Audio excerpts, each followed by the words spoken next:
What's up, everybody? Welcome back to the channel. Trent here, coming at you today with a movie review. Today's movie is Mission Impossible: The Final Reckoning. How does this latest installment hold up as potentially the final send off for Tom Cruise's Ethan Hunt? In this video, I want to give my thoughts and opinions on the film and if I think it is worth seeing.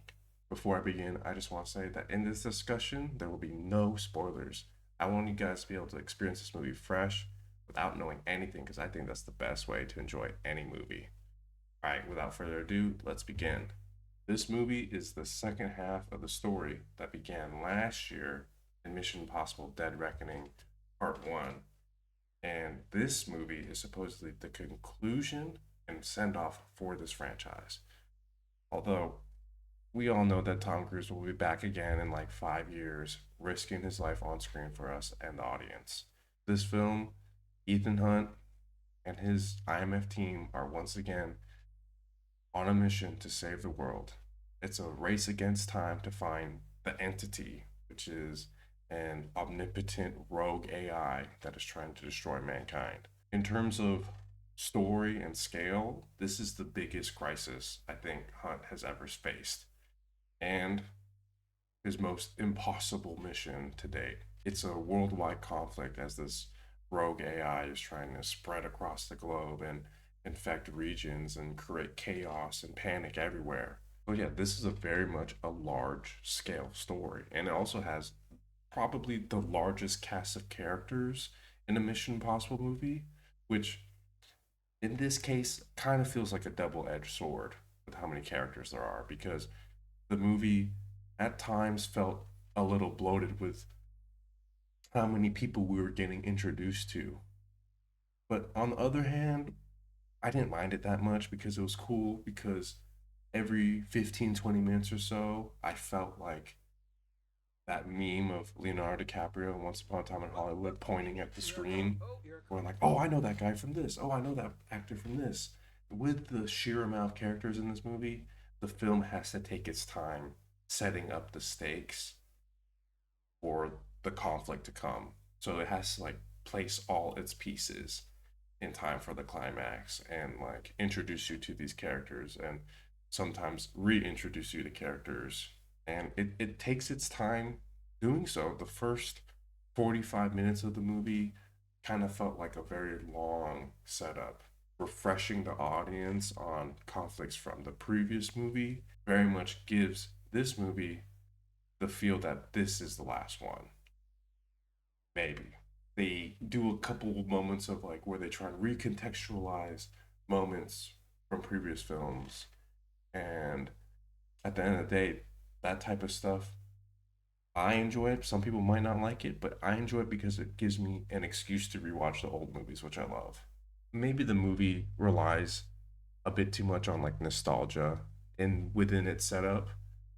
But you know what? Like when you're making these movies for 30 years, I think you're allowed to you allow some screen time to show off all the cool shit that you've made in the past and all the cool stories and stunts that you've done in the past. So it's a cool little flex moment for this franchise.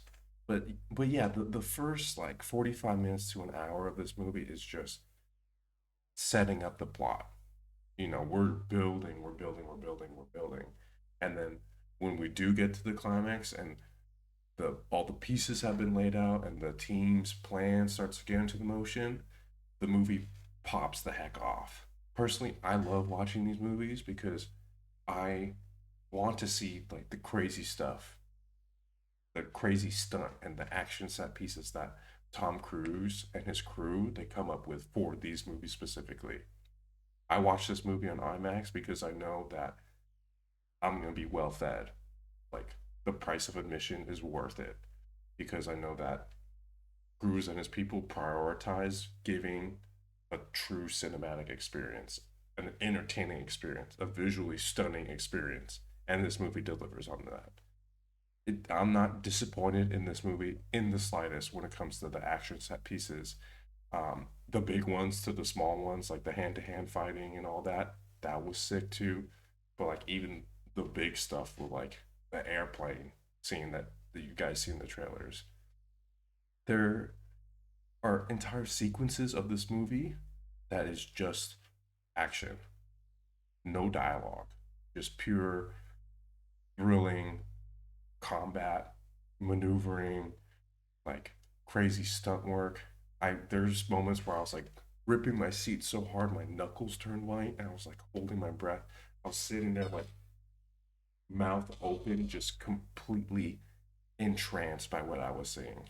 Like every time Tom Cruise does one of these movies, it's an achievement in cinema. Like especially like there's like some underwater sequences that I can't wrap my head around how you film something like that.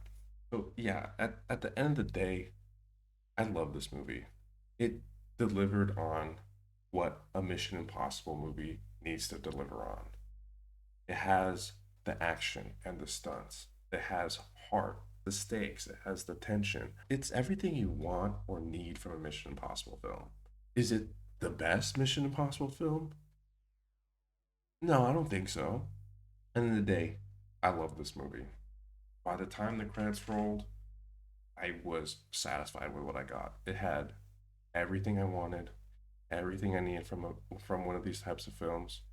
If you have the option to go see it in IMAX, definitely go see it in IMAX. Right now, I'm thinking a 9 out of 10, maybe an 8.9 out of 10. Is it a flawed movie? A little bit. A little bit. Do I care? Absolutely not. This was an unforgettable movie experience. And I hope, maybe someday we might get another one. All right, everyone, that brings me to the end of my video. Thank you so much for joining me in this discussion and movie review of Mission Impossible The Final Reckoning.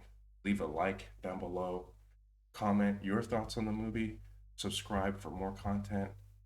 I'll see you guys in the next one. Have a week.